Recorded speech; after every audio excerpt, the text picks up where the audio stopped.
reporting for Katie Chats here in downtown Toronto with filmmaker Jesse James Miller.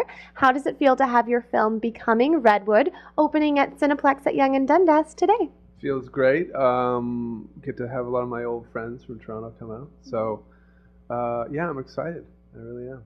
What was it like working with the infamous Ryan Grantham? Well, it was wonderful.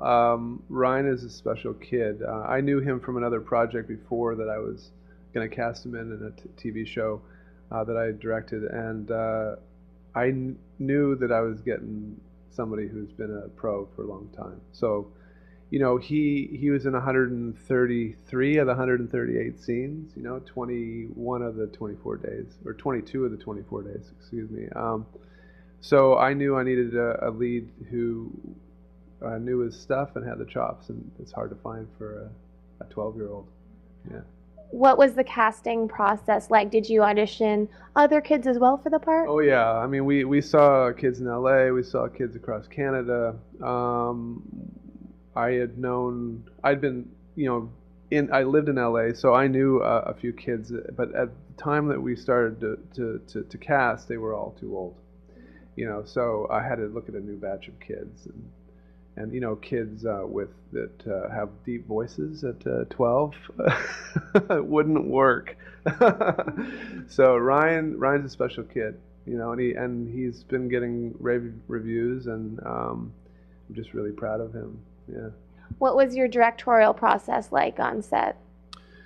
Well, I don't know how I depict myself, but I think others would say that I'm more of an actor's director. I'm also very visual too, so I had storyboarded, you know, a lot of the film prior. But for me, I really want to create an environment that is safe for them to perform and act. And you know, I'm married to an actor, Jennifer Copping, who's the lead woman in the film, who plays my mom. Sort of weird, but so I'm very well versed in that process for the actor. Yeah. What's it like working with your wife? It was amazing.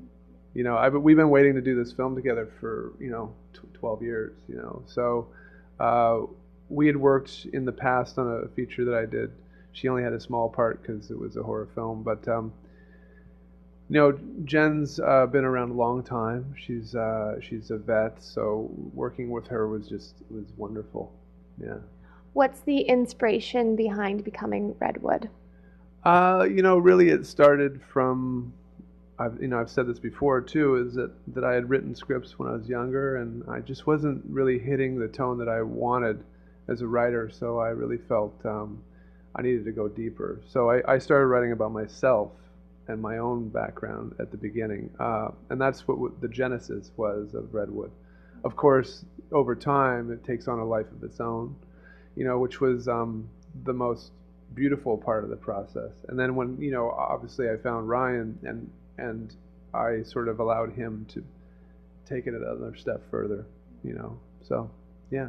What about the story have audiences been responding to the most? Well, it's a good question. I think the emotional depth of it, they're not expecting. You know, it's really a real story.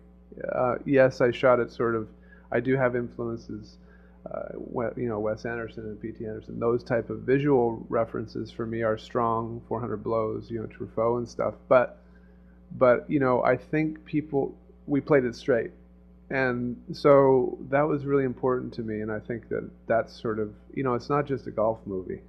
And it's a human drama, you know. It's a family drama. It's about people who are real and who actually leave their families behind and stuff. So, yeah, those are tough themes. And you also have your documentary about the lightweight champion opening in the U.S. I was playing in the U.S. Tell me a little bit about that project as well. At the same time I was doing Redwood, I was actually doing a feature doc called The Good Son, The Life of Ray Boom Boom Mancini, and that's being released in 10 cities in the States this summer, and then 50 one-nighters. So, and I can't announce on yet, but there's a major broadcaster that's bought it in the States. So that film was released 3 days before Redwood. So it's just been a sort of crazy going back and forth. And Ray and I are close friends now. He's a wonderful guy. It's a wonderful story, and I'm just really proud of both films.